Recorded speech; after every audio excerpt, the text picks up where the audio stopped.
Good morning, Falcons. Today is Friday, February 16th.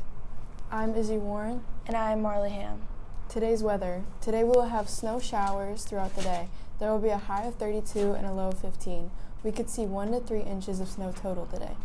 Here are today's announcements. Falcons, HSC Winter Percussion is hosting a preview night at HSC High School on February 23rd from 8 to 9 p.m. During the preview, the drumline and front ensemble will be performing the show they have been working on for the past 3 months. This event is free to attend. Interested individuals can enter through the main gym doors, and the performance will take place in Auxiliary Gym 4. Anyone interested in seeing what high school marching band is all about should attend. We hope to see you there. Attention, Falcons. The staff versus student basketball game scheduled for February 21st has been canceled.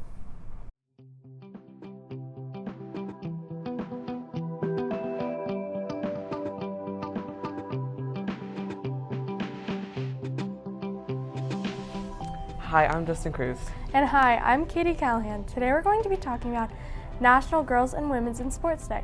National Women's Sports Day was inspired by Flo Hemming and is celebrated on February 7th. National Girls and Women's Sports Day was originally intended as a day to remember Olympic volleyball players. For example, Flo Hyman, for her achievements and work for women's equality. Because of Flo's death, the National Girls and Women's Foundation started.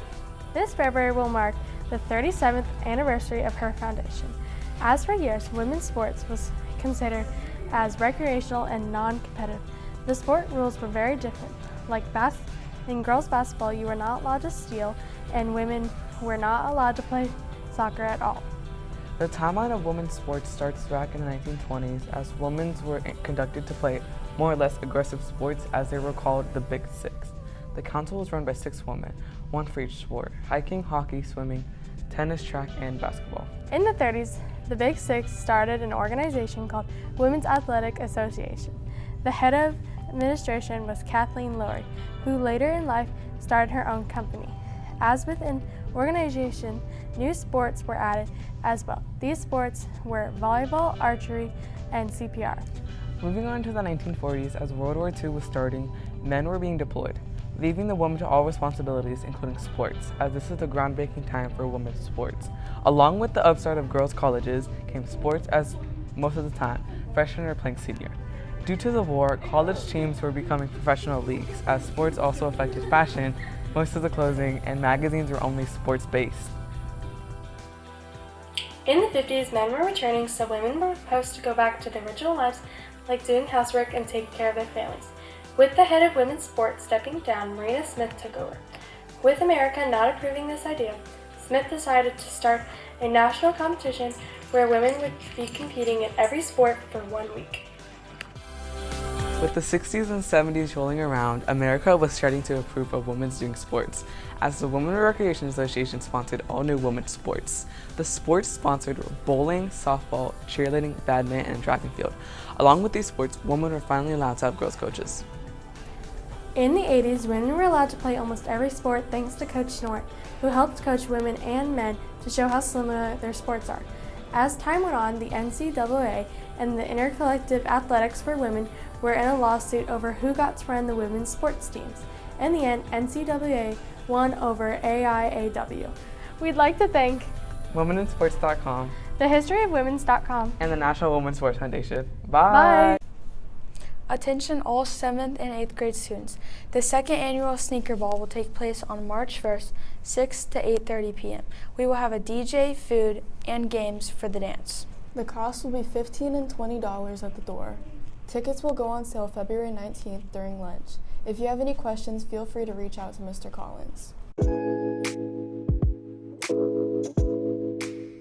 With the high school basketball regular season coming to end, we want to look back at the top 5 best high school basketball teams of all time according to MaxPreps.com.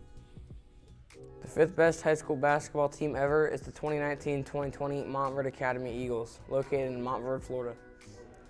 This Montverde Academy team is loaded with NBA talent, including Cade Cunningham, Scotty Barnes, and Moses Moody. Montverde was coached by Coach Kevin Boyle and had a perfect 25-0 record throughout the season. They also outscored their opponents by almost 1,000 points. The 4th best high school basketball team ever is 2015-2016 Chino Hills, who were highlighted by National Player of the Year, Lonzo Ball.